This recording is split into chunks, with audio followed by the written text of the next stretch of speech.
திரு சுஜாதா அவர்கள் எழுதிய நாவல் ரோஜா. சஸ்பென்ஸ் நிறைந்த ஒரு கிரைம் நாவல். அதனுடைய பகுதிகள் இப்போ இந்த வீடியோல ஆரம்பிக்குது. கேட்கலாமா? பகுதி 1. A police officer must hit the exact line between excess and failure of duty, and is guilty of criminal neglect if he fails to judge rightly. Waddy and Phillips, Constitutional Law. ராஜா இறந்து போய் ரத்தம் சிந்தும் இடத்தில் ரோஜா மிக சிவப்பாக பூக்கும் என்று எண்ணுகிறேன். Umar Khayyam. பெரிய பள்ளம். ஒரு முன்னுரை. பெரிய பள்ளம் டவுனாக முயற்சி செய்து கொண்டிருந்த கிராமம். அதில் விகேஎஸ் கோஆபரேட்டிவ் சுகர் மில்ஸ் என்ற சர்க்கரை ஆலை இருந்தது. புழக்கத்தில் கோஆபரேட்டிவ் என்று அழைக்கப்பட்ட அந்த ஆலையின் வருகையால் பெரிய பள்ளத்தில் மாறுதல்கள் ஏற்பட்டன. டூரிங் டாக்கீஸ், விவித பாரதியின் தினசரி இரைச்சல், டவுனுக்கு மணிக்கு ஒரு தடவை பஸ், அண்ணா நூலகம், கடவுள் இல்லை கட்சி கொடிகள், லோக்கல் ஃபண்ட் ஆஸ்பத்திரி, கவிழ்ந்த முக்கோணங்கள், அமர்சந்த் அடகு கடை, ஒரு நடுநிலை பள்ளி, பஞ்சாயத்து யூனியன் தலைவரின் வீட்டு தாழ்வாரத்தில் வளவளவென்ற சிமெண்ட் தளம், ரெக்கார்ட் டான்ஸ், பெட்ரோமாக்ஸ் வெளிச்சத்தில் வியாழக்கிழமை தோறும் பிளாஸ்டிக் சாமான்களும் பஞ்சு மிட்டாயும் வண்ண வண்ண சீலைகளும் மாட்டு தீவனமும் விற்கும் சந்தை. பெரிய பள்ளத்தில் பெரும்பாலான மக்களுக்கு ஆதாரம் உழவு தொழில். நெல் நெல் என்று சுற்றிலும் பச்சை விரித்திருந்த சூழ்நிலையை ஆலையின் கரும்பு பசி மாற்றிவிட்டது. கரும்பு தந்த துரித பணத்தினால் அவர்களிடம் நாகரிகம் புழங்க ஆரம்பித்து விட்டது. சட்டை இல்லாமல் உழுதவர்கள் இப்போது காக்கி சட்டை அணிந்து ஆலைக்கு சென்றார்கள். சினிமா பார்த்தார்கள், பேசினார்கள், செய்தித்தாள் படித்தார்கள், தொழிற்சங்கம் அமைத்தார்கள். எனவே முதல் தினம் மாலை 4:30 ஆலைக்கு வெளியே கொடித்தட்டு தற்காலிக மேடை அமைக்கப்பட்டிருந்தது. ஒளிபெருக்கி பச்சை கிளி என்று உலகம் சுற்றிய வாலிபத்தனமாக அலறியது. சுற்றிலும் சில சில்லறை சிறுவர்களுடன் சோம்பேறித்தனமாக ஒரு கும்பல் சேர ஒரு பொதுக்கூட்டத்தின் ஆரம்ப நிலையில் இந்த கதை தொடங்குகிறது. இன்று துரை பேசுவார் என்று போஸ்டர் அறிவித்தது. துரை வருவதற்கு முன் ஒருவன் டேப் அடித்து பாடிக்கொண்டிருந்தான். கூட்டம் மெதுவாக சேர்ந்து கொண்டிருந்தது. ஆலை ஷிப்ட் முடிந்ததும் வெளியே வரும் தொழிலாளிகளை மடக்கி மடக்கி சேர்த்து கொண்டிருந்தார்கள். எல்லோரும் துரையின் பேச்சை கேட்கத்தான் குந்தி இருந்தார்கள். துரை மேடையில் இல்லை. டேப்பு முடிந்ததும் ஒரு ஜிப்பா ஆசாமி தாய்மார்களே, நண்பர்களே என்று மைக்கை பற்றி கொண்டு தன் ஆவேசத்துக்கு தூண்டில் போட்டுக் கொண்டிருந்தான்.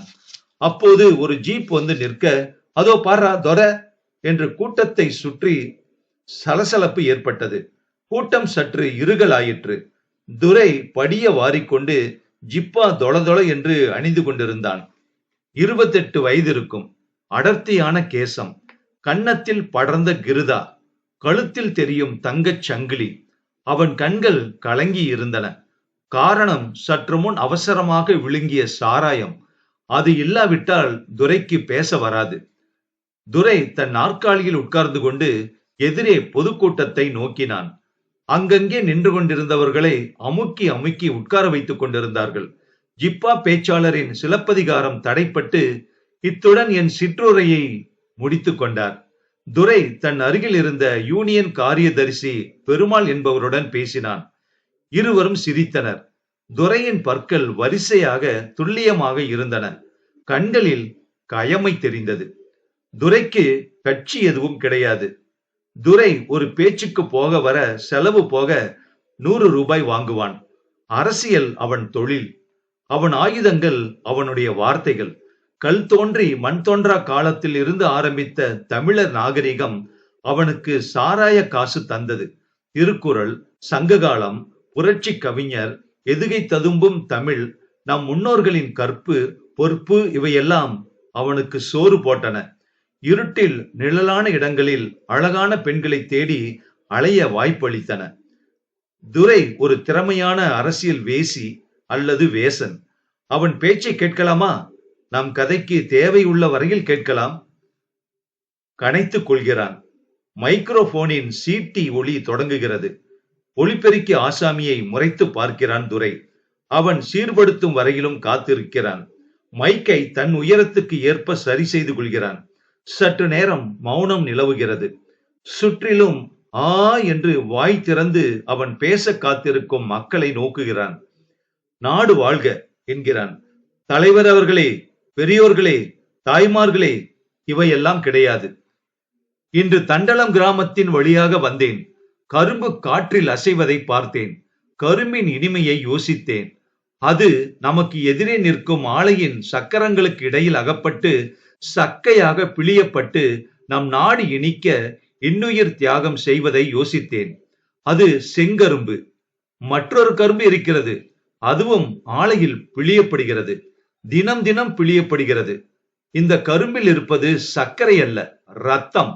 அந்த கரும்பு வயலில் நடப்பட்ட கரும்பல்ல, வீட்டு கரும்பு நீங்கள். துரை தன் சட்டையை மடக்கிக் கொண்டான். அவனுக்கு ஆவேசம் பிறந்து விட்டது. துரையின் குரல் ஆழமானது. அதற்கு அவன் தந்த ஏற்ற இறக்கங்களும் லய விந்யாசங்களும் அந்த கூட்டத்தை ஒருவித மோகத்தில் ஆழ்த்தி முழுவதும் கட்டுப்படுத்தியது. அவர்கள் உள்ளத்தில் முதலாளி வர்க்கம் பெரிதாக சவுக்கும் கையுமாக உருவெடுத்தது.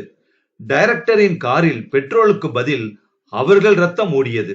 துரை சொன்னதெல்லாம் அந்த கணத்துக்கு சத்தியங்களாயின. துரை அந்த கூட்டத்துக்கு வந்திருப்பது அந்த ஆலையில் 4 நாட்களில் யூனியன் சார்பில் நடைபெற போகும் வேலை நிறுத்தத்துக்கு ஆள் பக்கபலம் சேர்ப்பதற்கு. அந்த ஆலையின் தொழிலாளர் யூனியன் பெரும்பான்மையினரை அங்கத்தினராக சேர்க்க மிகவும் முயற்சி செய்து கொண்டிருந்தது. சந்தா கொடுக்கும் அங்கத்தினர் எண்ணிக்கை சட்ட எல்லைக்கு குறைவாக இருந்தது. அதன் சக்தியை நிரூபிக்க ஒருவித பல பரீட்சைக்காக வேலை நிறுத்தம் தேவையாக இருந்தது. அதற்காக மேனேஜ்மெண்ட்டுக்கு கொடுக்கப்பட்ட நோட்டீஸை மேனேஜ்மெண்ட் நிராகரித்து விட்டது. நோட்டீஸ் சட்ட விரோதமானது, ட்ரிபியூனலில் தீர்த்து வைக்க வேண்டிய கோரிக்கைகள் என்று. இவையெல்லாம் தொழிற்சங்க சிக்கல்கள். நிச்சயம் இந்த கதை அதை பற்றி இல்லை. துரை எப்படியாவது அந்த வேலை நிறுத்தத்தை வெற்றிகரமாக செய்து காட்டுகிறேன் என்று சவால் ஏற்று காசு வாங்கி இருக்கிறான். அதற்கான முதல் முஸ்தீப்பாக நிகழ்ந்த அந்த கூட்டம் நிறைவேறிய பின்பு துரை செய்ததும் கவனத்துக்கு உட்பட்டிருக்கிறது. எல்லோரையும் திட்டிவிட்டு தேசிய கீதம் பாடப்பட்டு கூட்டம் இனிதே முடிந்தது. துரை மாலையை சுமந்து கொண்டு சென்ட்டை முகர்ந்து கொண்டு தன் சிஷ்யன் பன்னா என்கிற பத்மநாபனுடன் ஜீப்பில் ஏறிக்கொண்டான். ஜீப் துரையின் சிநேகிதன் எம்ஏ வேலுச்சாமி என்கிற ஒயின் வியாபாரியுடையது. யூனியன் காரியதரிசி கவருக்குள் ரூபாய் வைத்து அவன் கையில் கொடுக்க துரை அதில் கண்களில் ஒற்றிக்கொண்டான். நல்லா பேசினீங்க என்றார் காரியதரிசி. கவலைப்படாதீங்க, 18ஆம் தேதி ஒரு உள்ள நுழையாம நான் பாத்துக்கிறேன். போலீஸ்காரங்க கிட்ட ஏற்கனவே அவங்க சொல்லிட்டாங்க. தினமும் ஷிப்ட் முடியற போது வேனில் வந்து 15 பேர் நிக்கிறாங்க. 144 கொண்டு வந்தாலும் கொண்டு வருவாங்க போல. ரொம்ப சந்தோஷம் பெருமாள், நீங்க புதுசு. நான் இந்த மாதிரி எத்தனையோ பார்த்திருக்கேன். இந்த ஏரியா எஸ்ஐ யாரு? ராஜசேகரன் ஒருத்தரு புதுசா மாத்தி வந்திருக்காரு. சின்ன பையன்தான். கூட்டத்துல நின்னுகிட்டு இருந்தாரே இன்ஸ்பெக்டர், நான் கவனிக்கல. அப்புறம் பெருமாள், இப்படி கொஞ்சம் வாங்க. துரை ஜீப்பில் இருந்து இறங்கி தனியாக பெருமாளுடன் நடந்தான். கொஞ்சம் குரலை இறக்கி, 18ஆம் தேதி தேவை இருந்தால் ஒரு 50 ஆளுக்கு பந்தோபஸ்து வச்சுக்கலாம். கள்ள பசங்க நல்லா கட்டுமஸ்தா உடம்ப வச்சிருக்காங்க என்றான். எதுக்கு என்று கேட்டார் பெருமாள். எதுக்கா? என்ன இப்படி கேக்குறீங்க? மேனேஜ்மெண்ட் என்ன செய்வாங்க தெரியுமா? அன்னைக்கு வேலைக்கு வரேன்னு சொல்றவங்களை எல்லாம் வெண்டி வச்சு அழைச்சுக்கிட்டு பின் வழியா கொண்டு வந்துருவாங்க. ஒரு 5-6 கல்லாவது வீச வேண்டாமா? அதெல்லாம் தேவை இருக்காதுன்னு நான் நினைக்கிறேன். அமைதியாகவே நடத்தலாம். உங்க பேச்சுல அவங்களுக்கு சூடு ஏறி இருக்கும் என்றார் மீண்டும் பெருமாள். உங்களுக்கு தொழிலாளர்களை தெரியாதுன்னு தெரியுது. பெருமாள், சூடு சட்டுன்னு ஆறிடும். நாளைக்கே மேனேஜ்மெண்ட் தமிழ்ல எழுதி நோட்டீஸ ஒட்டுவான். டேய், அவன் சொல்றது நியாயம்தாண்டா, போயர்லாண்டா உள்ளன்னு டிஃபன் பாக்ஸ் எடுத்துக்கிட்டு கிளம்பிடுவாங்க. அவங்களுக்கு கொஞ்சம் பயம் ஏற்படுத்தணும். அப்புறம் பஸ் ஸ்டாண்டுல ஒரு கூட்டம் வச்சுக்கணும். அப்புறம் சின்ன பசங்களை விட்டு சுவத்துல ராவோட ராவா பெருசா எழுத சொல்லுங்க. 18ஆம் தேதி ஆலைக்கு சென்றால் உன் மனைவி தாலி அறுபடும்னு. இதுல ரொம்ப அனுபவம் உள்ளவர் போல இருக்கு நீங்க. எதுல? தாலி அறுக்கிறது இல்லையா என்று கேட்டு சிரித்தான் துரை. இல்லைங்க, வேலை நிறுத்தங்கள்ல 18 வேலை நிறுத்தங்கள் நடத்தி வச்சிருக்கேன். ஒரு எஸ்பி என்னால அந்தமானுக்கு மாத்திட்டு போயிட்டான். போலீஸ்காரங்க என்ன கண்டா நடுங்குவாங்க. துரை வரான்னா கொஞ்சம் ஒதுங்கிக்குவாங்க. இவர்தான் ராஜசேகரனா? நம்ம பார்க்க தான் வராரு பாருங்க. பெருமாள் திரும்பி பார்க்க இன்ஸ்பெக்டர் ராஜசேகரன் அவர்களை அணுகுவதை கவனித்தான். இவருதான் புதுசு, கொஞ்சம் முறப்பு அதிகம், கார்வார் அதிகம். வணக்கங்க என்றார் அவரை பார்த்து பெருமாள். ராஜசேகரன் மிகவும் சலவை செய்து விரைப்பான யூனிஃபார்ம் அணிந்து அப்போதுதான் குளித்தவர் போல துல்லியமாக தோன்றினார். அவர் மூக்கு முகத்தில் பிரதானமாக இருக்க சிறிய கண்களும் அடர்த்தி மிகுந்த புருவமும் ஊடுருவும் பார்வையுமாக போலீஸ் அதிகாரத்தின் சன்னிதானம் அவரை சூழ்ந்திருந்தது. நீங்க தானே செக்ரட்டரி? அவரு துரையை கவனிக்கவில்லை. ஆமாங்க, உங்களுக்கு மீட்டிங் நடத்துறதுக்கு இந்த இடத்துலயா பர்மிஷன் கொடுத்திருந்தது? பெருமாள் சற்று மென்று விழுங்கினான். உங்களுக்கு கொடுத்திருந்தது தொழிற்சாலையிலிருந்து 500 அடிகள் தள்ளி. இங்க வச்சிருக்கீங்க, அதுக்காகவே உங்களை கைது பண்ணலாம்.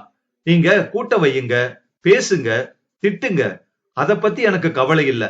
டிராபிக் முழுக்க நின்னு போச்சு. நார் சந்தியில ஜனங்களை வச்சு அடைச்சிட்டீங்க. இன்ஸ்பெக்டர், கூட்டம் அமைதியா நடந்ததுன்னு நீங்க சந்தோஷப்படணும், தெரியுமா என்றான் இடையே துரை. நான் உங்ககிட்ட பேசல என்றார் ராஜசேகரன் கடுமையாக. நான் உங்ககிட்ட தான் பேசுறேன் என்றான் துரை. ராஜசேகரன் இப்போது அவனை முழுவதும் பார்த்தார். இருவர் கண்களும் சந்தித்துக் கொண்டு பிடிவாதமாக நின்றன. இன்ஸ்பெக்டர், என் பேரு துரை, என்னை பத்தி கேள்விப்பட்டிருப்பீங்க. என் பேரு ராஜசேகரன், என்ன பத்தியும் கேள்விப்பட்டிருப்பீங்க. பெருமாள், அந்த ஸ்ட்ரைக் நடந்தா அமைதியா நடத்த வேண்டியது உங்க பொறுப்பு, ஏன் பொறுப்பு என்று மிடுக்கு குரலில் கூறிவிட்டு துரையை பார்த்து, ரவுடி பசங்களை வச்சுக்கிட்டு கலாட்டா ஏதாவது நடந்தா நாங்க பாத்துக்கின்னு சும்மா இருக்க மாட்டோம் என்றார் உறுதியாக இன்ஸ்பெக்டர். என்ன ரவுடிங்கிறீங்களா என்றான் துரை. ச்சே, உங்களை எனக்கு தெரியாது, ஆனா நீங்க குடிச்சிருக்கீங்க. 18ஆம் தேதிக்குள்ள என்ன தெரிஞ்சு போகும் உங்களுக்கு என்றான் துரை பதிலுக்கு. என்னையும் தெரிஞ்சு போகும் உங்களுக்கு என்றார் ராஜசேகரன். ஜீப் சீறிக்கொண்டு புறப்பட்டது. பெரிய பள்ளத்துக்கு அருகில் தண்டலம் கிராமம் இருந்தது. 10-15 வீடுகள், 4 நாய்கள், சுற்றிலும் நெல் கரும்பு வயல்கள். அந்த கிராமத்தில் இருந்து சற்று ஒதுக்குப்புறமாக வயலை ஒட்டி ஒரு குடிசையில் ரத்தனவேலு தன் பேத்தி லட்சுமியுடன் இருந்தார். ரத்தனவேலு பிடிவாதமாக தன் சொந்த ஏக்கராவில் இன்னும் பழைய ஞாபகத்தில் நெல் பயிரிட்டுக் கொண்டிருந்தார். சொந்தமாக களை பிடுங்கி, சொந்தமாக நாற்று நட்டு, சொந்தமாக அறுவடை செய்து வந்தார். மற்றவர்கள் கருப்பங்காட்டின் நடுவில் அவர் வயல் ஒரு சிறிய மரகத போர்வையாக இருந்தது, லட்சுமி போல. லட்சுமி ஸ்கூலுக்கு போகவில்லை. தாத்தாவுக்கு ஒத்தாசையாக இருந்தாள். 17 வயசு நிரம்பி சற்று வயதுக்கு அதிக வளர்த்தியான பெண். அந்த குடிசையும் அந்த நிலவும் அந்த தனிமையான சூழலும் லட்சுமி ராஜ்யம். தாத்தாவுக்கு அன்பாக சமைத்து மண் பாத்திரங்களை தேய்த்து துப்புரவாக்கி குடிசையை கண்ணில் ஒற்றுக்கொள்ளும்படி சுத்தப்படுத்தி விரல் விட்டு காசு கணக்கு பார்த்து மரத்தில் கயிறு கட்டி பாவாடை விரிய ஊஞ்சலாடி எப்பனாச்சியும் பாப்பா வந்தாள் என்றால் மேட்னி ஆட்டம் சினிமா பார்த்து பொழுதோட வந்துடுமா, பாப்பா தரும் பொம்மை புஸ்தகத்தையும் 15 பைசா நகைகளையும் அந்தரங்கத்தில் வைத்துக் கொண்டு கை அகலத்து கண்ணாடியில் தன் வடிவமும் உடலும் இனம் புரியாமல் மாறுவதை பார்த்து கொண்டு இப்பவும் அவள் ஒரு இடத்தில் இருந்து மற்ற இடத்துக்கு துள்ளித்தான் சலங்கை சலங்க சலங்க ஓடுவாள். தாத்தா, நான் ஓடப்பக்கம் போயிட்டு வரேன், கீரைய கடைஞ்சு வையி, துணி துவைச்சிட்டு ஓடியே வந்துடுறேன். நேரமாக்கிடாதம்மா, இருட்டத்துக்குள்ள வந்துரு என்று சொன்னது லட்சுமிக்கு பாதிதான் கேட்டது. அவள் சிட்டாக ஓடிவிட்டாள். லட்சுமி வயல் ஓரமாக ஓட்ட நடையில் பழகிய பாதையில் சென்றாள். சிறுபிள்ளைத்தனமாக நெளிந்து சலசலக்கும் பாசன வாய்க்காலுக்கிடையே நடந்தாள். அவளுக்கென்று பிரத்யேகமான ஒரு தனி இடம் இருந்தது. வாய்க்கால் வளைந்து தென்னந்தோப்பை அணைத்து கொண்டு செல்லும் பகுதியில் ஒரு கன்னிப்பெண் குளிப்பதற்கு சௌகரியமான ஒரு ரகசியமான துறை. லட்சுமி மறைவிடத்தில் வந்து தன் தாவணியை களைந்து சொக்காயை கலற்றி பாவாடையை மார்பு வரை உயர்த்தி கொண்டு கல்லில் வந்து உட்கார்ந்து துணிகளை நனைத்து மெதுவாக சவுக்கார கட்டி தேய்க்க ஆரம்பித்தாள். துரை சீட்டுக்கடியில் இருந்த பாட்டிலை எடுத்து ஒரு மடக்கு விழுங்கிக் கொண்டான். என்னடா நேரா தானே ஓட்டாத? ஆமா துரை. பேச்சு எப்படி இன்னைக்கு? ஃபர்ஸ்ட் கிளாஸ் துரை. ஆமா, அந்த இன்ஸ்பெக்டர் என்ன கொஞ்சம் ரஃபா பேசினாரு. அவர் கிடக்காரு. துரைய தெரியாது அவருக்கு. இன்னும் 2 மாசத்துல அவர் இந்த சர்க்கிள்ல இருந்து விரட்டி எங்கேயாவது திருநெல்வேலி ஜில்லால போட்டுடும்படியா செஞ்சிடறேன். புது ஆளு, என்ன தெரியாத ஆளுடா. அதானே பார்த்தேன். சேலத்து பக்கம் இந்த மாதிரி தான் ஒரு மறியல்ல கம்ப சுத்தினாரு ஒருத்தர். என்ன கைது பண்ணிக்கிட்டு போனாரு. அப்புறம் நம்ம பெரியசாமி இல்ல, அவர்தான் போன் பண்ணி இருக்காரு. துரை துரை துரை, என்ன மன்னிச்சிருங்க. தெரியாதனமா நீங்க யாருன்னு தெரியாம அவசரமா கைது பண்ணிட்டேன்னு ஜீப்லயே திருப்பி அனுப்பினாரு. இவரு கிடக்கிறாரு பூச்சி. அண்ணா சற்று மௌனமாக இருந்தான். பண்ணா 3 நாளாச்சுடா இன்னியோட. என்ன துரை? என்ன தெரியாத மாதிரி கேக்குற பாரு. சிதம்பரத்துல ஹோட்டல்ல ஒரு களிசடியை கூட்டி வந்த பாரு. எங்க போயிடா பிடிச்சாத? ஏன் துரை, சரியா இல்லையா அது? சாவுகிராக்கி மரக்கட்டை கொசு கடிக்குது. அதுக்கெல்லாம் மெட்ராஸ் தான் சரி துரை. ஏன் பாண்டிச்சேரியில் ஒரு தடவை சும்மா கொடுத்த காசுக்கு மத்தாப்பு மாதிரி துள்ளி விளையாடிடுச்சு. உங்களுக்கு வேற வேலையே கிடைக்காது துரை. பாட்டிலு, அப்புறம் இந்த உலகமே அதுல தானே சுத்துது. லட்சுமி துணிகளை துவைத்து விட்டு தண்ணீர் அமிழ்ந்தாள். சுற்றுமுற்றும் பார்த்தாள். ஒரு பிராணி இல்லை. துல்லியமான நீர் அவள் உடலில் மாலை சூரியனின் மஞ்சள் வெயிலில் தங்க முத்துக்களாக மின்னியது. தலையை அலைந்து கொண்டு முங்கி நீராடினாள். எங்கடா வயக்காட்டு பக்கம் ஒதுங்குற? குறுக்கு வழி துரை இது. 3 பர்லாங்ல மெயின் ரோட்ட புடிச்சிடலாம். உங்களுக்கு இன்னொரு கூட்டம் இருக்குதே டவுன்ல, அதான். என்ன பாதடா இது, உதறுது வண்டி.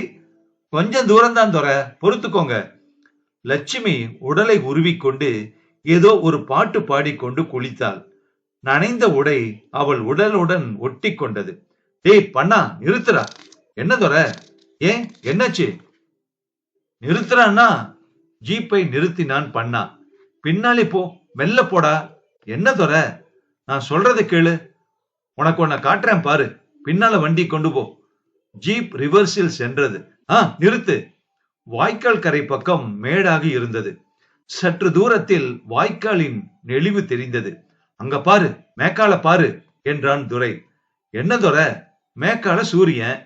டேய் மேல பாக்காத, கீழே பாரு. அதோ பாரு வாய்க்கால் பக்கம் தனியா ஒதுங்களா. ஆமா, பொம்பளை குளிக்குது. பண்ணா, கொஞ்சம் இங்கே இரு. நீ குரல் கொடுத்தா வா. அது வரைக்கும் ஜீப்லயே இரு என்று கூறிவிட்டு துரை கீழே இறங்கினான். துரைன்ன வேணாம் வேணாம் வேண்டான்ன. கிராமத்து பயலுவ கம்பும் களியுமா வந்துருவாங்க. நான் முகம் கழுவிக்க போறேன்டா. நீ ஏன் பயப்படுற? பயப்படாத. முகம் இங்கேயே கழுவிக்கலாமே. ஆறு இங்க ஓடத்தானே ஓடுது. அங்க இன்னும் சுத்தமா ஓடுதுரா முட்டாள். துரை சற்று தள்ளாடி மேடேறி வாய்க்கால் பக்கம் இறங்குவதை கவனித்தான் பண்ணா. பாவி பயப்புள்ள, ராத்திரி பகல் கிடையாது, எப்ப பார்த்தாலும் இதானா? சே. பண்ணாவுக்கு திக் திக் என்றது மனசு. குடிக்க வேற குடிச்சிருக்கானே. துரை லட்சுமியை பின்புறமாக அணுகினான். காற்றின் ஓசை, ஓடையின் சலசலப்பு இவற்றுக்கிடையில் அவளுக்கு அவன் வரும் சத்தமும் செருப்பு காய்ந்த இலைகளில் மிதிக்கும் சத்தமும் அவளுக்கு கேட்கவில்லை. மிக அருகில் வந்து நின்றான். பின்னால் லட்சுமிக்கு முதுகில் குறுகுறுத்திருக்க வேண்டும். சட்டென்று திரும்பினாள். துரை நின்று கொண்டிருந்தான். அவள் நனைந்த மார்பில் அவன் பார்வை தயங்குகிறது. விருட்டென்று தன் துணிகள் அத்தனையையும் அள்ளிக்கொண்டு ஒரே பாய்ச்சலாக பாய்ந்தாள். குடத்தை விட்டுவிட்டாள். மறுபடியும் அந்த குடத்தை கவர்ந்து கொள்ள திரும்பினாள். துரை அவள் கையை பற்றி, என்னம்மா புல்புல் என்றான். பண்ணாவுக்கு தூரத்தில் அவள் ஓடுவதும் அவளுக்கு பின்னால் துரை ஓடுவதும் தெரிந்தது. அவர்கள் அவன் பார்வையில் இருந்து மறைந்து விட்டார்கள். மிகவும் நிசப்தமாக இருந்தது. பண்ணாவுக்கு என்ன செய்வதென்று தெரியவில்லை. போய் பார்க்கலாமா என்று ஒரு ஆசை இருந்தது. துரைக்கு கோபம் வந்துவிடும். அவன் கூப்பிட்டால் தான் போக வேண்டும். துரை மேல் கோபம் வந்தது. பொறாமை இருந்தது. நிசப்தம். தூரத்தில் லாரி போகும் சப்தம் கேட்டது. தாத்தா என்று கீச்சு குரலில் ஓர் அலறல் கேட்டது. பறவைகள் சிறகடித்து பறந்தன. தாத்தா சீராக கீரையை அறிந்து கொண்டிருந்தார். என்னாச்சு துரை? ஏன் உடம்பெல்லாம் இப்படி? என்னமோ ஆச்சுரா, ஓட்டுட வண்டிய, கன்னத்துல ரத்தம் வருது துரை என்று பதறினான் பண்ணா. துரை பாட்டிலை எடுத்து மறுபடியும் ஒரு மடங்கு விழுங்கிக் கொண்டான். ஓட்டுடா முதல்ல சோமாரி, அப்புறம் அலம்பிக்கலாம் முகத்தை. துரை, எனக்கு பயமா இருக்கு, என்னாச்சு? நீ என்னடா செஞ்ச பயப்படுறதுக்கு? பல்லு பட்டிருக்கு பாரு கையில. துரையின் உடம்பெல்லாம் நடுங்கியது. செத்த தள்ளி நிறுத்துற வண்டிய, முகம் கழுவிட்டு வந்துடுறேன். துரையின் சட்டை முழுதும் மண்ணாக சேராக இருந்தது. பண்ணா, உன் சட்டையை குடுறா, அங்க கூட்டத்துல போய் நிக்கணும். அப்புறம் மருந்து கடையில கொஞ்சம் நிறுத்து, பிளாஸ்டரி வாங்கிக்கலாம். துரை, என்ன நடந்தது சொல்லுண்ணே, ஏன் இப்படி நடுங்குது உங்க உடம்பு? என்னாச்சு? அப்புறம் சொல்றேன், இப்ப நீ வண்டியை ஓட்டு. தலைவர், என்னங்க காயம் இது என்று துரையை கேட்டார். துரை புன்முறுவலுடன், முந்தின கூட்டத்துல ஒரு சின்ன கலாட்டா, அடிதடி, இதெல்லாம் சாதாரணமுங்க என்றான். துரை மைக் அருகில் வந்து அதை தன் உயரத்துக்கு ஏற்ப அட்ஜஸ்ட் செய்து கொண்டான். என் இனிய நண்பர்களே, தாய்க்குளமே, என் உடன்பிறவா சகோதரிகளே, என்ன இன்னும் இந்த பொண்ணை காணோம் என்று தாத்தா அரிக்கன் விளக்கை பெரிதுபடுத்திக் கொண்டு குடிசைக்கு வெளியே வந்தார். மெதுவாக தடுமாறி தடுமாறி நடந்தார் தாத்தா. இருள் கவிழ்ந்திருந்தது. வாய்க்கால் ஓரமாக நடந்து சென்றார். வழக்கமாக அவள் துணி துவைக்க செல்லும் துரை அவருக்கு தெரியும். லட்சுமி, லட்சுமி என்று கூப்பிட்டுக் கொண்டே தட்டு தடுமாறி அந்த இடத்துக்கு வந்தார். பூச்சிகளின் சத்தம் சீராக கேட்டது. தாத்தாவின் காலடியில் என்னவோ இடறியது. அரிக்கேன் விளக்கை தாழ்த்தி கீழே பார்த்தார் தாத்தா. அது லட்சுமி. பகுதி 2. 2வது தினம். இன்ஸ்பெக்டர் ராஜசேகரன் காலையில் எழுந்து பல்விளக்கி தன் மனைவியின் பெயர் சரளா, எழுப்பாமல் காஃபி போட்டுக்கொண்டு கையில் ஆவி பறக்கும் காஃபியுடன் செய்தித்தாளை மேம்போக்காக மேய்ந்துவிட்டு கடைசி பக்கத்தில் இருக்கும் குறுக்கெழுத்து பகுதியின் வார்த்தை சிக்கல்களில் சற்று நேரம் ஆழ்ந்தார். சரளா கண் விழித்த போது அவளை நோக்கி புன்முறுவல் செய்தார். என்னங்க இது, எழுப்பக்கூடாதா என்ன? இன்னைக்கு விடுமுறை தினமாச்சேன்னு கொஞ்சம் தூங்கிட்டேன் என்றாள் சரளா. இன்னும் கொஞ்சம் தூங்கு போ என்றார் அவர். அவள் எழுந்து முகம் கழுவிக்கொண்டு அவருடன் ஒட்டி உட்கார்ந்தாள். இன்னைக்காவது சினிமாவுக்கு போலாமா? டிக்கெட் வாங்கிக்கிட்டு போலாம் என்றார் அவர். நம்ம டிக்கெட் வாங்க விட மாட்டேங்களே நம்மள. அப்ப சினிமா வேண்டாம் சரளா. சரியா போச்சு போங்க, நீங்க ஒருத்தர் தான் இப்படி இருக்கீங்க. ஜீப்ல நான் உட்காரக்கூடாது, கோயில்லையும் எல்லோரையும் போல கியூல நிக்கணும், சினிமாவுக்கு டிக்கெட் வாங்கணும். என்ன செய்யறது? அப்படிப்பட்ட அப்பாவியே நீ கல்யாணம் செஞ்சுக்கிட்டு இருக்க. அப்பாவி? நீங்களா அப்பாவி? இதோ பாருங்க, டிக்கெட் வாங்கியோ வாங்காமலையோ இன்னைக்கு கட்டாயம் நாம சினிமாவுக்கு போய்தான் ஆகணும். எனக்கு வீட்டுல முடங்கி கிடந்து அழுத்து போச்சுங்க. சரி சரளா, இன்னைக்கு போகலாம். என்ன என்ன என்று அவர் கேட்டது. அவசரமாக வீட்டுக்குள் ஓடி வந்து தள்ளி நின்று சல்யூட் அடித்த ஒரு பிசியை நோக்கி. ஏட்டையா அனுப்பிச்சாருங்க, பாசன வாய்க்கால் பக்கத்துல ஒரு பொம்பளை செத்து கிடக்குதான். தோ உடனே வர இரு. சரளா, சாரி. சரளாவின் முகத்தில் ஏமாற்றம் எழுதியிருந்தது. அதே சமயம் பீதியும் தோன்றியது. ராஜசேகரன் உடை அணிந்து கொள்ள உள்ளே சென்றார். பொம்பளையா என்று பிசியை கேட்டாள் சரளா.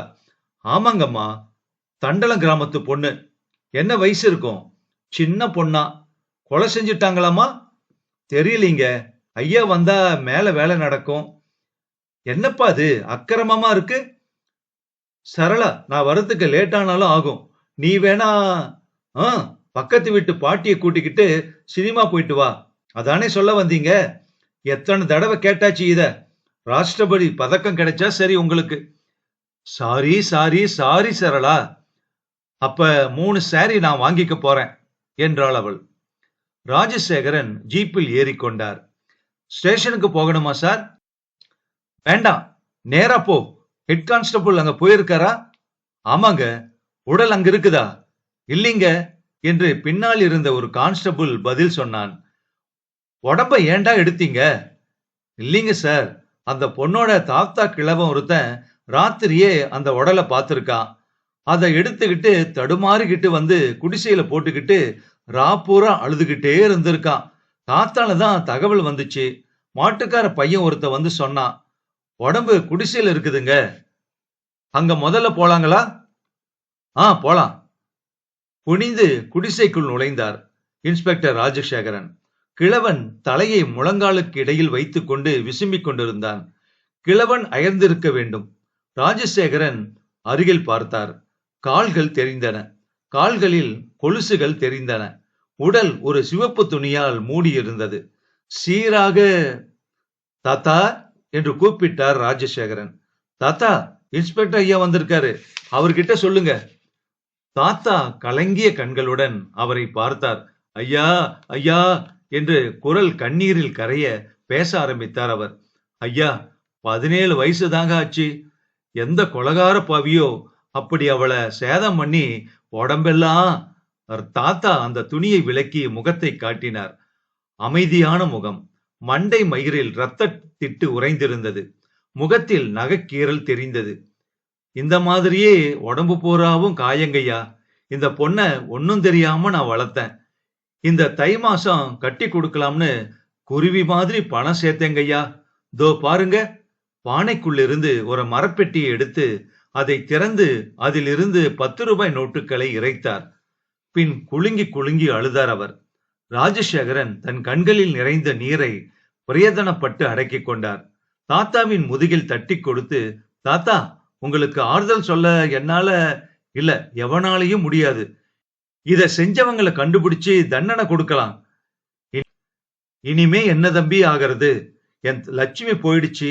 அந்த பேமானி பயலை கண்டுபிடிச்சு அவனை சுட்டு பொசிக்கினா கூட அந்த பொண்ணுக்கு உசுறு வருவாங்கய்யா. தாத்தா, நான் அப்புறம் உங்களை வந்து பாக்குறேன் கூறிவிட்டு ராஜசேகரன் வெளியே வந்தார். உடன் ஹெட் கான்ஸ்டபிளும் வந்தார். வெளியே கிராமத்து ஜனங்கள் 50-60 பேர் நின்று கொண்டிருந்தார்கள்.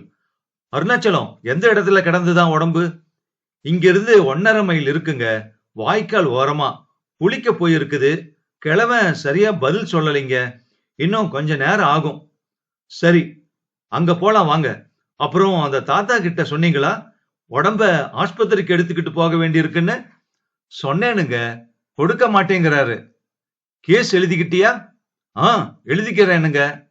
எப்படியும் எடுத்துட்டு போய் தான் ஆகணும்.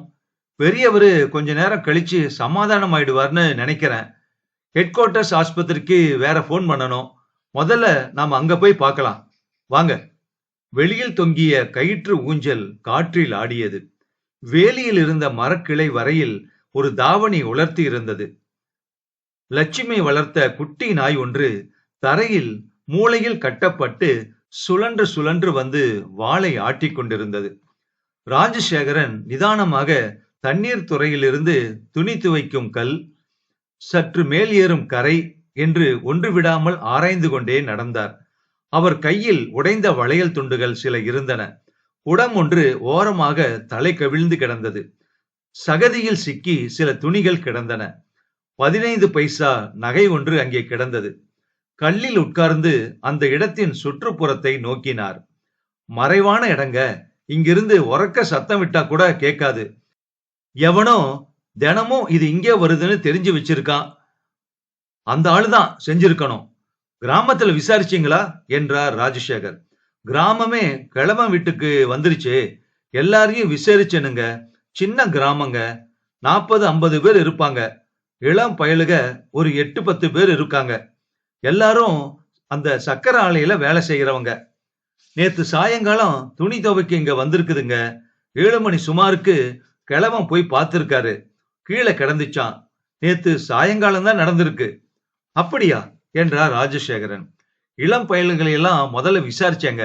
எல்லாம் கரும்பாலையிலிருந்து ஷிப்ட் முடிஞ்சு கூட்டத்துக்கு போயிருந்தாங்களாம். கூட்டமா? என்னது? நேத்து கூட்டம் நடக்கல? துரை பேசினாரே, அதுதானுங்க. ஓ, அதுவா? ராஜசேகரனுக்கு ஒரு கணம் துரையின் பிம்பம் படிந்து சட்டென்று மாறியது. ஹர்த்தால் வேறு இருக்கிறது, 18ஆம் தேதி. அது நடுவிலே இந்த கொலை வேறு. எஸ்பிக்கு போன் செய்ய வேண்டும். ராஜசேகரன் உடைந்த வளையலை பார்த்தார். பலாத்காரம் நிச்சயம். அப்புறம் சாவு. யார் யார் செய்தது? இந்த இடத்துக்கு வர்றதுக்கு ஒத்தையடி பாதை தானா அருணாச்சலம்? ஆமாங்க ஐயா. வழி தெரியாதவன் லேசுல இங்க வர முடியாது. அதான் அந்த அப்பாவி பொண்ணு இங்க குளிக்க வந்திருக்கு. இங்கதான் வருமா கிழமை சொன்னாரு. மறைவான இடம்தான். இந்த இடத்த பத்தி முன்பே தெரியாமல் இங்க வர முடியாதுல்ல? சின்ன கிராமம் தானே. ஒவ்வொருத்தரையும் விசாரிச்சிருங்க. நேத்திக்கு சாயங்காலம் எங்க இருந்தாங்கன்னு. கிராமத்துல மைனர் மாதிரி அல்லது வேலை இல்லாம சுத்தர பசங்க யாராவது இருக்காங்களான்னு பாரு. எல்லாம் வயல்ல வேலை செஞ்ச பசங்க தான் சார். இப்ப கோஆபரேட்டிவ் வந்தப்புறம் ஆலையில வேலை செய்யறாங்க. எல்லாம் அறியாத பயலுக. ஏட்டையா, எங்க லட்சுமிய கொன்னவனை கண்டதுண்டமா வெட்டி போடுறோம் அப்படின்னு அருவாளும் கையுமா இருக்காங்க. இது வெளியாளு வேலைங்க. வெளியாளுக்கு இந்த இடம் எப்படி தெரிஞ்சிருக்கும்? அதாங்க எனக்கும் ஆச்சரியமா இருக்கு. எதுக்கும் எல்லோரையும் விடாம விசாரிச்சிருங்க. சரிங்க. இன்ஸ்பெக்டர் ராஜசேகரன் கிளம்ப இருந்தவர் மறுபடியும் அந்த படித்துறைக்கு வந்து நின்றார். குற்றம் நடந்த இடத்துக்கு எதிரே சுற்றிலும் பார்த்தார். வாய்க்கால் சலசலக்கிறது. எதிரே அந்த கரையின் மேடு இயற்கையாக இருக்கிறது. ஆழம் அதிகம் இருக்குமா? இல்லைங்கய்யா, இருக்காது. சரி, அந்த பக்கம் போலாம் வாங்க என்றார் அவர். இருவரும் வாய்க்காலை கடந்து எதிரே மேட்டின் மேல் சற்று சிரமப்பட்டு ஏறினர். அங்கிருந்து கீழே பார்த்தார் அவர். இது என்ன மண்டோடங்க போகுது? என்ன அருணாச்சலம்? இது ஒரு குறுக்கு வழிங்க. வண்டி பாதை மாதிரி. மெயின் ரோட்ட புடிச்சிடலாம். டவுனுக்கு இப்படியும் போலாங்க. சரி, திரும்பி போலாம் வாங்க என்றார் ராஜசேகர். அவர்கள் மறுபடியும் வாய்க்காலை கடந்து எதிர்ப்புறம் வந்து குடிசைக்கு நடந்து சென்றனர். அப்போது சில பெண்கள் அங்கே சீவி முடிச்சியோ சிங்காரம் பண்ணியோ பாவி யமராச பிரித்து கொண்டு போவ என்று மாரில் அடித்துக்கொண்டு ஒப்பாரி வைத்து அழுது கொண்டிருந்தார்கள். தாத்தா திக்பிரமையாக ஒரே பக்கம் நோக்கி உட்கார்ந்திருந்தார். அந்த ஊஞ்சல் வெறுமனே ஆடிக்கொண்டிருந்தது. அருணாச்சலம், ஒரு கான்ஸ்டபிள இங்கே இருக்க சொல்லு. நாம போலாம். ஆஸ்பத்திரிக்கு போன் பண்ணிட்டு எஸ்பி கிட்டையும் சொல்லணும். மத்தியானம் இவங்கள ஒவ்வொருத்தரா விசாரிக்கலாம். ஜீப்பில் திரும்பும் போது ராஜசேகரன் மனம் அலைந்தது. அவருக்கு கிராம ஜனங்களை தெரியும். அவர்கள் எளிதானவர்கள், பயம் உள்ளவர்கள். இந்த மாதிரி குற்றத்தில் நகர வாசனை தெரிகிறது. ஆம், டவுன் வாசனை. டவுனுக்கு போகும் வழி. அருணாச்சலம், அந்த குறுக்கு வழி சொன்னீங்களே, அந்த வழியா ஜீப்பு போகுமா? போகுங்க. அப்ப அந்த பக்கம் கொஞ்சம் ஓட்டுங்க பார்க்கலாம். அங்கே இருந்த ஒருத்தரும் பார்த்திருக்க முடியாதுங்க. மேடு மறைச்சிருக்கும். எவனாவது சோம்பேறி மேட்டு மேல ஏறி இருக்கலாம் இல்லையா என்று அவர் திருப்பி கேட்க, சரி என்று ஜீப் குதித்து குதித்து அந்த பாதையில் சென்றது. பெரும்பாலும் வாய்க்காலை மறைத்துக் கொண்டிருந்த மேடு ஒரு இடத்தில் மட்டும் சரிந்திருந்தது. அங்கிருந்து பார்த்தால் வாய்க்கால் தெரிந்தது. கொஞ்சம் நிறுத்துங்க என்றார் அவசரமாக ராஜசேகர். இங்கிருந்து தெரியுது பாருங்க. அதோ பாருங்க, தூரத்துல கல்லு. அந்த படித்துறை கூட தெரியுது பாருங்க. ஆமா சார், இங்க இருந்த பார்த்தா அந்த மாதிரி தெரியும்னு நினைச்சு கூட பார்க்க முடியாதுங்க. அருணாச்சலம், நீங்க கொஞ்சம் உன்னிப்பா தேடுங்க.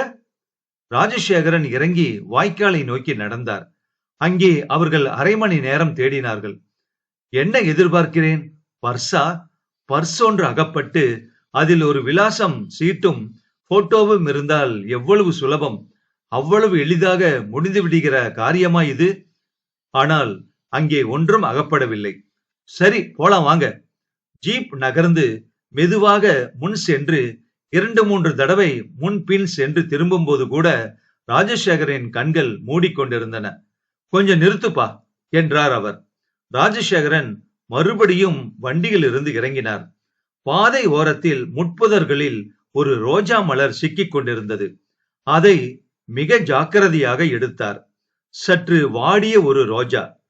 ரோஜா பூ சார், நம்ம கண்ணுல இதுவரைக்கும் படலையே. ஜீப்பு மறைச்சிருக்கு, ராஜசேகரன் கூறிவிட்டு மறுபடியும் அந்த ரோஜாவை பார்த்தார். முழுவதும் கருகவில்லை. சற்று வாடிய ரோஜா, நேற்றைய ரோஜா. அந்த மலரின் மேல் பிடிவாதமாக ஒரே ஒரு ஜரிகை இழை ஒட்டி கொண்டிருந்தது. இன்ஸ்பெக்டர் ராஜசேகரன் பத்திரமாக அதை தம் கர்ச்சீப்புக்குள் சுற்றி பைக்குள் வைத்துக் கொண்டார். போப்பா என்றார் அவர். ஸ்டேஷனுக்கு வந்ததும் எஸ்பிக்கு போன் செய்தார்.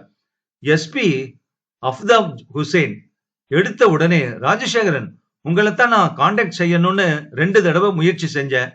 18ஆம் தேதி ஸ்ட்ரைக்குக்கு செக்ஷன் 144 போட வேணுமா? நிலைமை எப்படி இருக்கு இப்போ என்று கேட்டார். சார், 18ஆம் தேதிக்கு முன்னால வேறு ஒரு விஷயம் நடந்துருச்சு. ஒரு மர்டர். ஓ நோ, பொலிட்டிக்கல் மர்டரா? ஒருத்தனுக்கு ஒருத்தன் அடிச்சுக்கிட்டாங்களா? இல்ல சார், இதுக்கும் அதுக்கும் சம்பந்தம் இல்ல. ஒரு பொண்ணு, கிராமத்து பொண்ணு, ரேப், மர்டர். என்னையா நடக்குது உங்க ஏரியாவுல? நான் உடனே வரணுமா இல்ல மத்தியானம் வந்தா போதுமா? மந்திரி வேற அந்த பக்கம் போறாரு. நீங்க மத்தியானம் வந்தா போதும் சார். பிரிலிமினரியா நான் பாத்துறேன். நான் அடாப்சிக்கு அனுப்பிடுறேன். ஏதாவது கிடைச்சதா குழு? லோக்கல் ஆளுங்களை தட்டி பாருங்க. சின்ன பொண்ணுனா காதல் கீதல் இந்த மாதிரி ஏதாவது இருக்கலாம்ல? இல்ல சார், இது கொஞ்சம் சிக்கலான கேஸ். மத்தியானம் சொல்றேனே டீட்டெயிலா. நான் ஃப்ரீயான உடனே வந்துடுறேன். என்ன? நல்லது சார். டெலிபோனை வைத்ததும் ராஜசேகர் வீட்டு வேலைக்கார பையன் ஸ்ரீதரன் அரை வாசலில் நின்று கொண்டிருப்பதை கவனித்தார். என்னடா, அம்மா நீங்க சாப்பிட வீட்டுக்கு வருவீங்களா இல்ல டிஃபன் பாக்ஸ்ல அனுப்பணுமான்னு கேட்டுட்டு வர சொன்னாங்க ஐயா. ராஜசேகரனுக்கு அப்போதுதான் வயிற்றில் பசி தெரிந்தது. வந்துடுறேன்னு சொல்லு, ஆனா எனக்காக காத்திருக்க வேண்டாம். அம்மாவை சாப்பிட சொல்லிடு. இல்லைங்க ஐயா, அம்மா சாப்பிட மாட்டாங்க. சரி நீ போ, நான் வந்துடுறேன். ஆஸ்பத்திரிக்கு போன் பண்ணினார். இருப்பது ஒரே ஒரு ஓட்டை ஆம்புலன்ஸ் வண்டி. அது கிளம்பி கிராமத்துக்கு சென்று உடலை எடுத்து கொண்டு போய் அது பரிசோதிக்கப்பட்டு நாளைதான் ரிப்போர்ட் கிடைக்கும். பெருமாள், அருணாச்சலம், நீங்க 2 பேரும் சாப்பிட்டுட்டு அப்படியே ஆஸ்பத்திரிக்கு போயிட்டு வந்துருங்க. சரளா வாசற்படியில் நின்று கொண்டு அவனிடம் கேட்டாள். மறுபடியும் போகணுமாங்க? ஆமா சரளா, சாப்பிட்டு உடனே போகணும். எஸ்பி வராரு. ஏதாவது கண்டுபிடிச்சிங்களா? அந்த கொலை பத்தி ஏதாவது தெரிஞ்சுதா? இந்தாங்க, முகத்தை தொடச்சுக்கோங்க, துண்டு இந்தாங்க. ராஜசேகரன் தன் பைக்குள்ளிருந்து கைக்குட்டையை எடுத்து அதை கவனமாக பிரித்து அந்த ரோஜா மலரை சரளாவிடம் காட்டினார். கண்டுபிடிச்ச என்றார். பூ எனக்கா என்றாள் சரளா.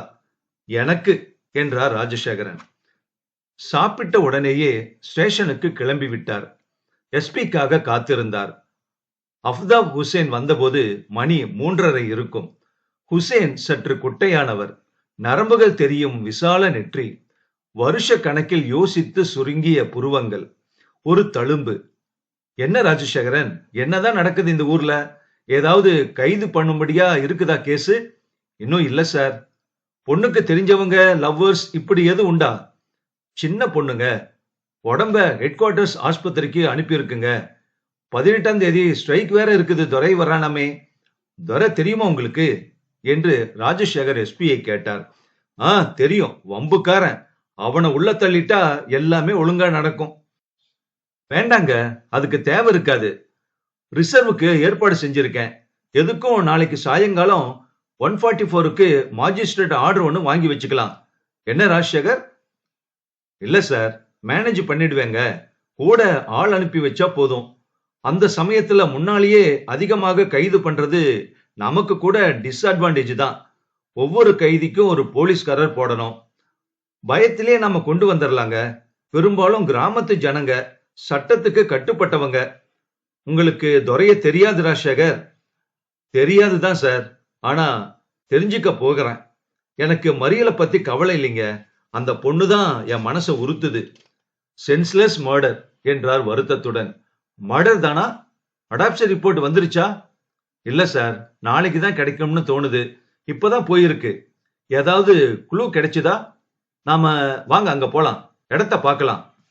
அந்த ரோஜா மலரை பற்றி ராஜசேகரன் சொல்ல விரும்பவில்லை. அதற்கு இன்னும் நேரம் வரவில்லை. ஏதோ 1-2 தெரிஞ்சதுங்க. இன்னும் தீர்மானமா ஒன்னும் தெரியல. நாளைக்கு ரிப்போர்ட்டை பார்த்ததும் தான் தெரியும். அவன் எப்படி செஞ்சிருக்கான்னு தெரியணும் முதல்ல. சரி வாங்க போலாம் என்றார் எஸ். 3வது தினம். மணி 7:30. சரளாவின் குரல். ராஜசேகரன் விழித்தார். ஆஸ்பத்திரிக்கு போகணும் சரளா. சரளாவின் முகம் வாடியது. கொஞ்ச நேரம் அந்த கேஸ மறந்துதான் இருங்களேன். இல்ல சரளா, மறக்க முடியலையே. அந்த பொண்ணோட முகத்தை நான் பார்த்துட்டேன். அதை மறக்கவே முடியல. படுக்கையில் எழுந்து உட்கார்ந்து கொண்டார். அந்த இளமைய இவ்வளவு கோரமா அழிச்சவனுக்கு நம்ம சட்டங்கள்ல இருக்கிற தண்டனை போதுமான்னு எனக்கு யோசனையா இருக்கு சரளா. என்ன ஜனங்க இவங்கெல்லாம்! இந்தாங்க காஃபி என்றாள். அதை வாங்கி குடிக்க ஆரம்பித்தார் ராஜசேகரன். என்னங்க, பல் தேய்க்காமலேயே குடிக்கிறீங்க காஃபிய?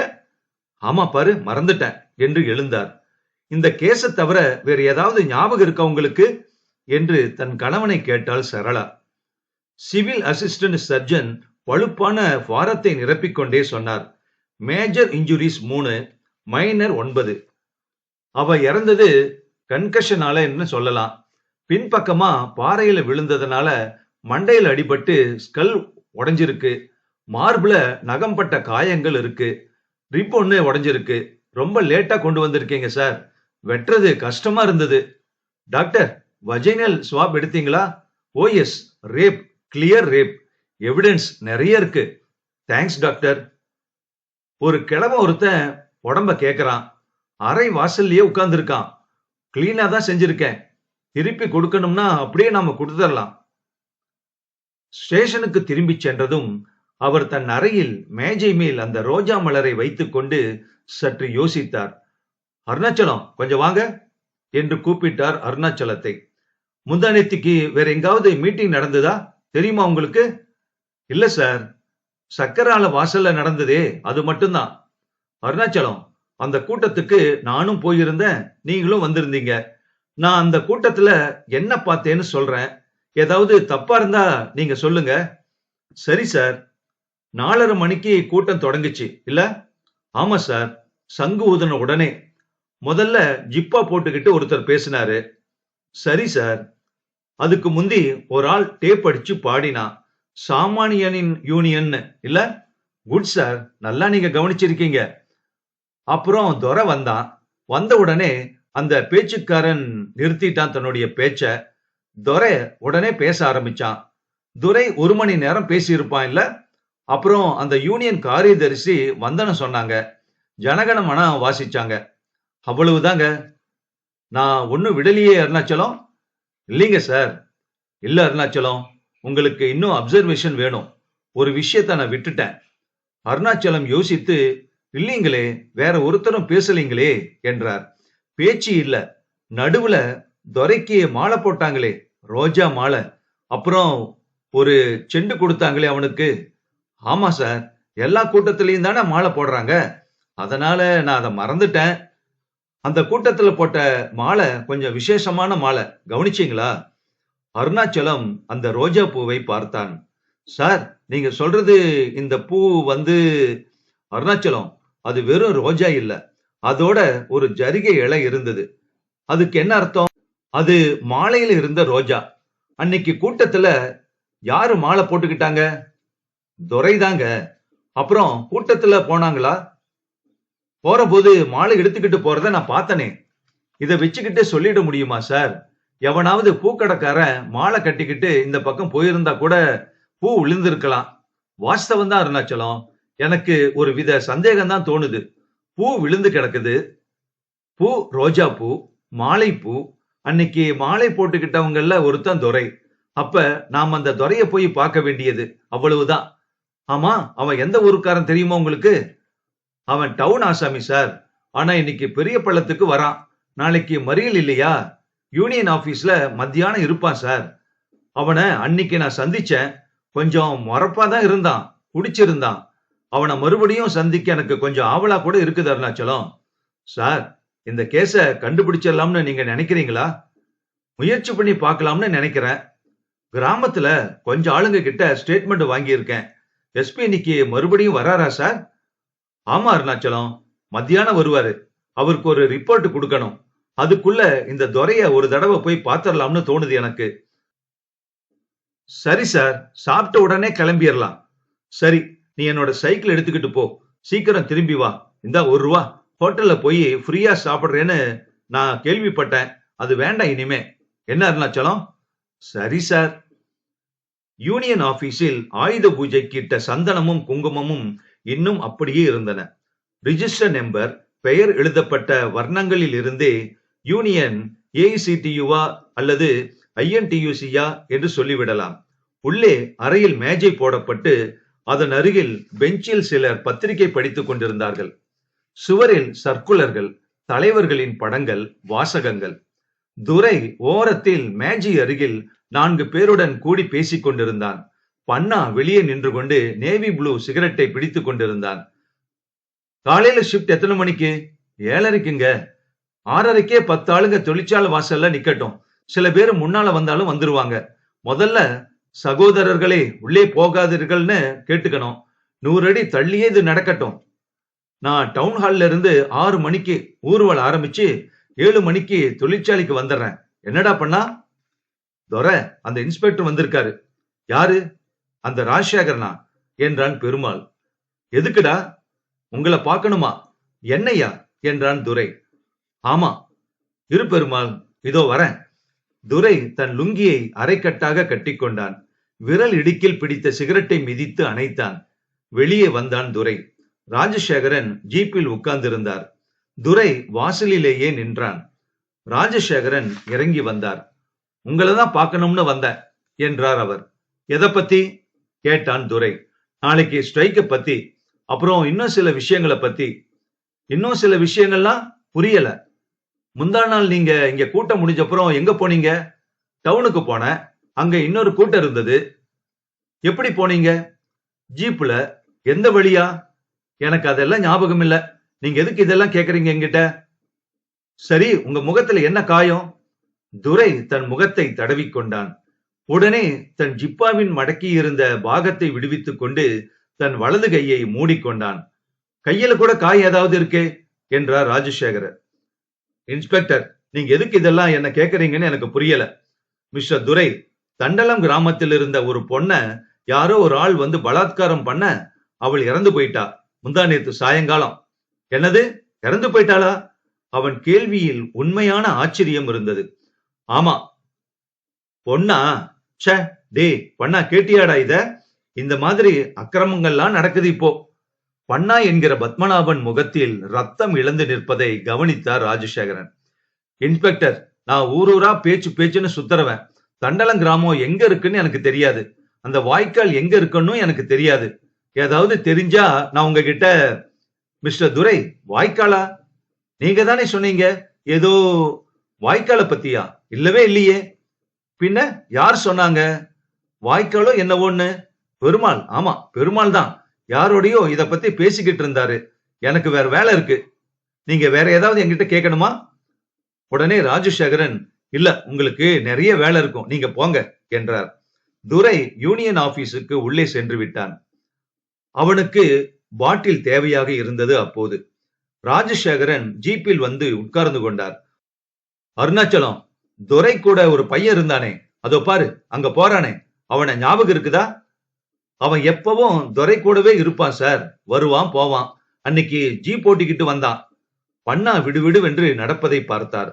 கடை தெருவின் கூட்டத்தினோடே அவன் திரும்பி திரும்பி பார்ப்பதை கவனித்தார். நேராக ஜீப்பை செலுத்தினார். பண்ணாவின் பின்னாலேயே சென்று அவன் அருகில் ஜீப்பை நிறுத்தி, இந்தாப்பா இங்க வா என்றார் ராஜசேகரன். பண்ணா பயத்துடன், என்ன சார் என்றான். எங்க போற என்று கேட்டார். அதோ அந்த சினிமா கொட்டகை வரைக்கும் போறேன் சார். ஏறு, நான் கொண்டு போய் விடுறேன். இல்ல சார், நானே போய்க்கிறேன். ஏறா. பண்ணாவை அருணாச்சலம் பின்னால் தூக்கி உட்கார வைத்தான். பகுதி 3 மற்றும் இறுதி பகுதி. துரை யூனியன் ஆபீஸின் பின்பக்கத்தில் தனியாக உட்கார்ந்து குறைந்த அளவு சோடா சேர்த்து இங்கிலீஷ் அடித்துக் கொண்டிருந்தான். பெருமாள் துரையை பார்த்து கேட்டார். ஆமா துரை, இன்ஸ்பெக்டர் என்ன கேட்டாரு என்றான். பொதுவா தான் கேட்டான். அன்னைக்கு ஏதோ கொலையாமே. ஆமா துரை, பாவம், ஒரு சின்ன பொண்ணு. ஏதாவது கண்டுபிடிச்சாங்களாமா? எங்க? துரை தன் கையில் இருந்த சிகரெட் பாக்கெட்டை உதற அது காலியாக இருக்க, பண்ணா என்று கூப்பிட்டான். வெளியே நம்ம பைய பண்ணா நிப்பான். கூப்பிடுறீங்களா பெருமாள்? பெருமாள் வெளியே போய் பார்த்து விட்டு வந்து, இல்லையே என்றான். எங்க போயிட்டான்? அங்கதானே நான் நிக்க சொன்னேன். துரைக்கு சற்று கவலை ஏற்பட்டது. வெளியே வந்தான். சுற்றிலும் பார்த்தான். எதிரே நாயர் கடையில் போய் சிகரெட் வாங்கி கொண்டான்.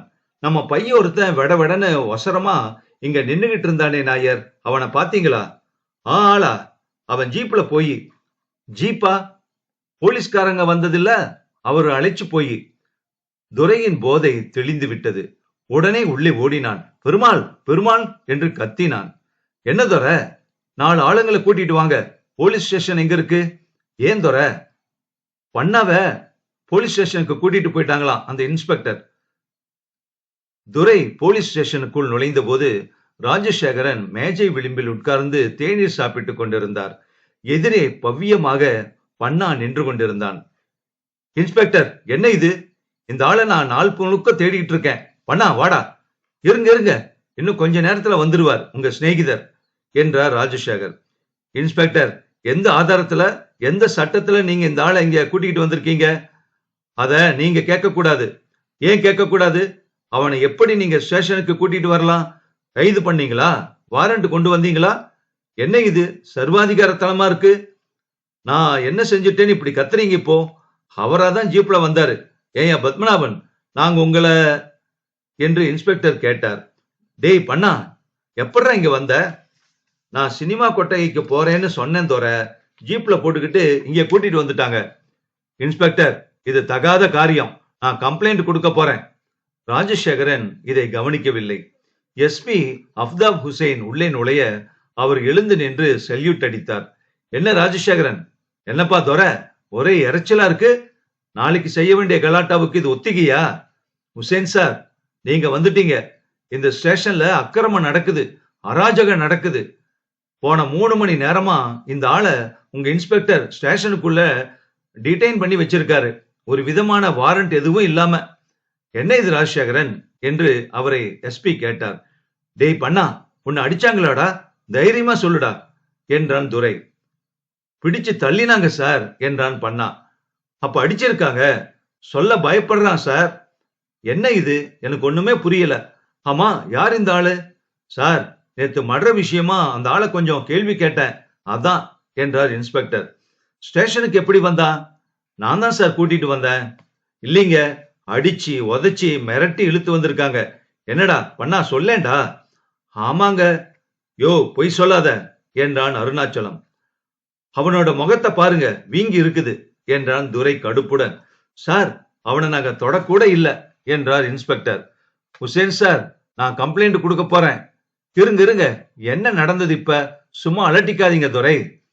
ஹுசேன் சாப், இந்த மாதிரி ஸ்டேஷன்ல ஒரு ஆளை நிறுத்தி வச்சு உதைக்கிற காலமெல்லாம் பிரிட்டிஷ்காரனோட போயிடுச்சுன்னு உங்க இன்ஸ்பெக்டர் கிட்ட சொல்லுங்க. அது ஊர்ல பரவிச்சுன்னா நாளைக்கு என்ன ஆகுங்கிறத என்னால சொல்ல முடியாது. ஏற்கனவே இவரை பத்தி என்கிட்ட நிறைய பேர் புகார் சொன்னாங்க. லாரிக்காரங்க எல்லாம் ரொம்ப சொன்னாங்க. துரை, உங்களுக்கு என் மேல ஏன் வெறுப்பு இருக்குன்னு எனக்கு தெரியும், அது உங்களுக்கும் தெரியும் என்றார் இன்ஸ்பெக்டர். இருங்க ராஜசேகரன், இந்தாப்பா, உன் பேர் என்ன? பத்மநாபங்க. உன்னை அடிச்சாங்களா? ஆமாங்க. என்ன இது ராஜசேகரன் என்று அவரை கேட்டார். ராஜசேகரன் பத்மநாபனை ஆச்சரியத்துடன் பார்த்தார். துரை, நீங்க இந்த ஆளை அழைச்சுக்கிட்டு போங்க. உங்களுக்கு கம்ப்ளைண்ட் இருந்தா இந்த ஆள் எழுதி கொடுக்கட்டும், நாங்க விசாரிக்கிறோம். நீங்க எல்லாம் போங்கப்பா. ராஜசேகரன், கொஞ்சம் இங்க வாங்க என்றார் எஸ்பி. அவர்கள் அங்கிருந்து சென்றதும், சார், அவன் ஆடின நாடகத்தை எல்லாம் நீங்க நம்புறீங்களா என்று கேட்டார் ராஜசேகரன்.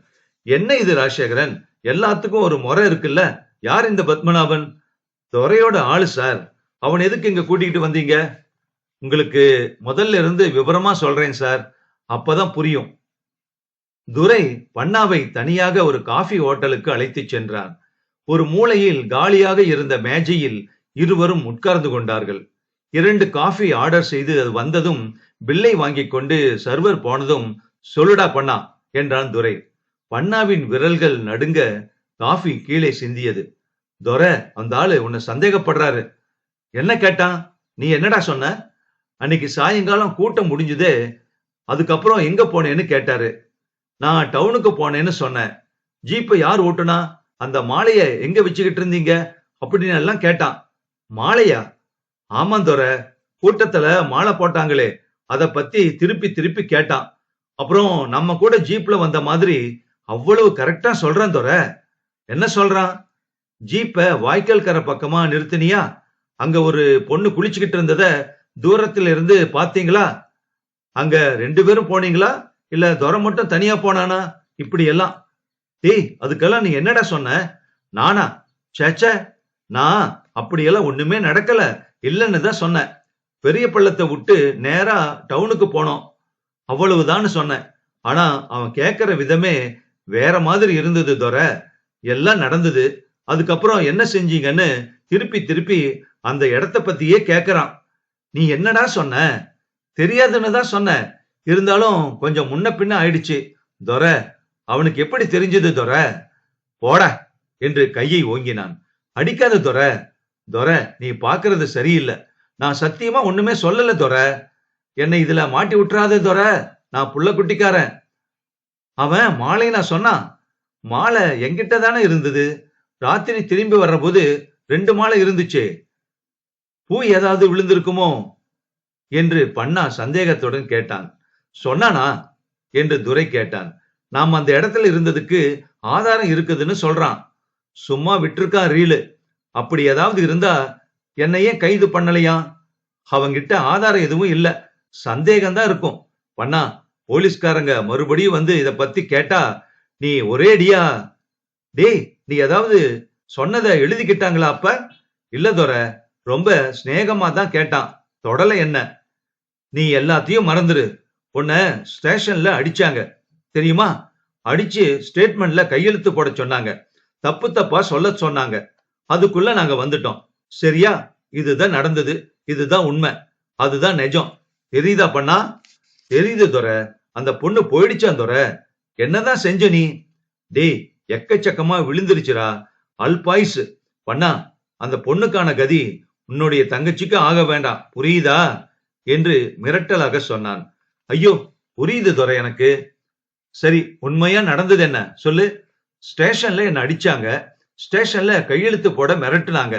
சபாஷ் ராஜசேகரா, என்கிட்ட விளையாடுறிய நீ? உன்னை கவனிக்கிற விதத்துல கவனிக்கிறேன். துரை யோசித்தான். பண்ணா, இன்னொரு காரியம் செய்யி. நேரா டவுனுக்கு போ. நம்ம பேட்டைக்கு போ. அங்க வெங்கடசாமி கிட்ட போய் நான் சொன்னதா சொல்லு. நாளைக்கு விடியற் காலையிலேயே ஒரு 50 ஆளாவது வேணும்னு சொல்லு. அப்தாப் ஹுசேன் சற்று நேரம் ராஜசேகரனையே பார்த்து கொண்டிருந்தார். அவனை கைது பண்ணணுமா? எதுக்கு என்று கேட்டார் அவர். அவன்தான் சார் இத செஞ்சது என்றார் இன்ஸ்பெக்டர்.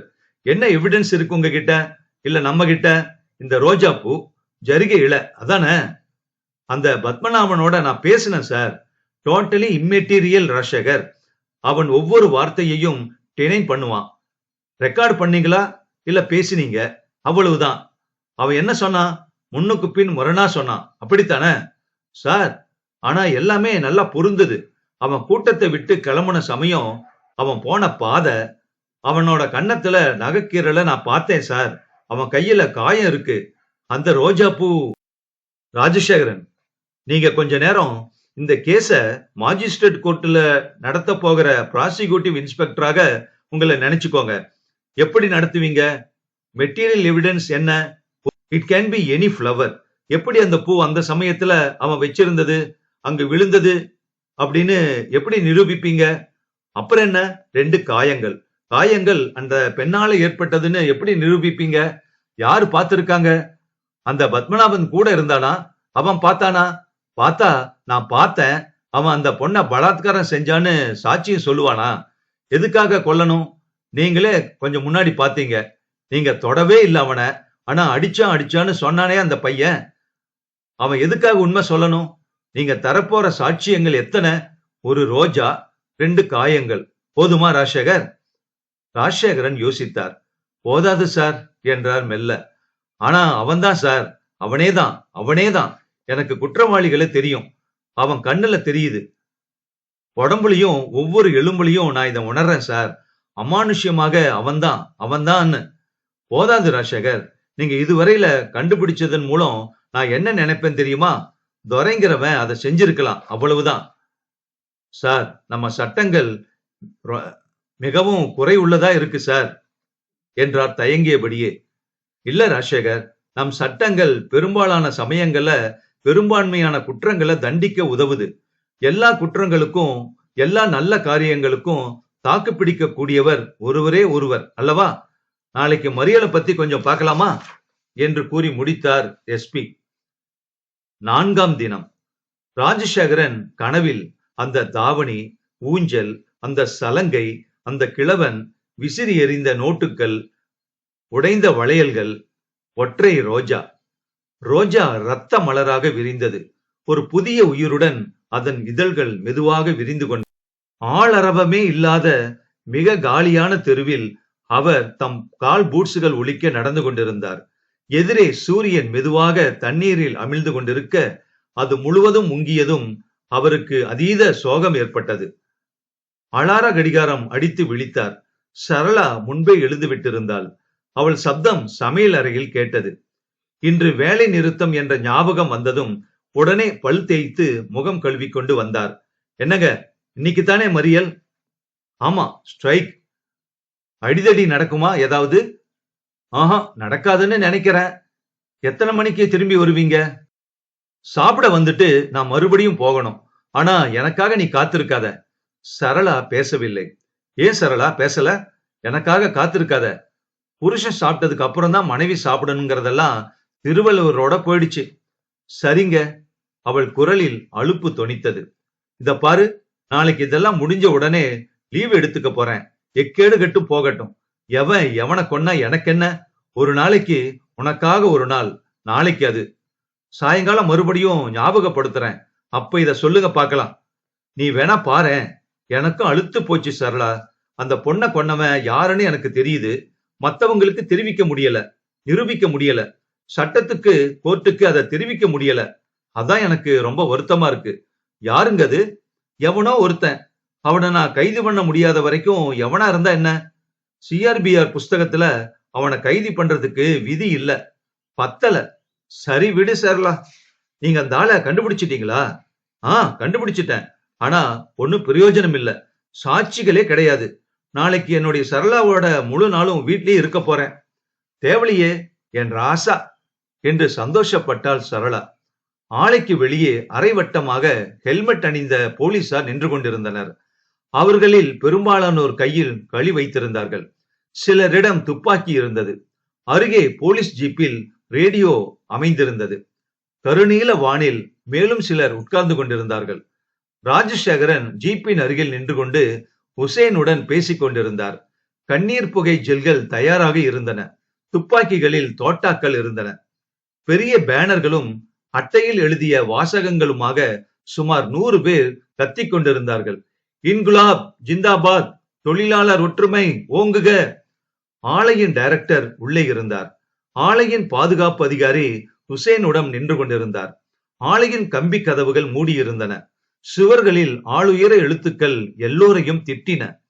இந்த மாதிரி சந்தர்ப்பங்களில் போலீஸ்காரர்கள் மிகவும் ஆபத்தான சூழ்நிலையில் இருக்கிறார்கள். அவர்களுக்கு எதிரே இருப்பது ஒரு கூட்டம், பெயரில்லாத கூட்டம். அந்த கூட்டத்தை பொறுத்தவரை எதிரே இருக்கும் காக்கி சட்டை ஒரு ராமனோ, முத்துகிருஷ்ண நாயுடுவோ, இஷான் பாஷாவோ இல்லை. அரசாங்கம். அரசாங்கத்தின் மேல், அதிகாரத்தின் மேல் அவர்களுக்கு இருக்கும் ஏமாற்றம், பயம், வெறுப்பு எல்லாம் ஒன்று சேர்ந்த உருவகம். இவர்களிடம் ஆயுதம் இருக்கிறது.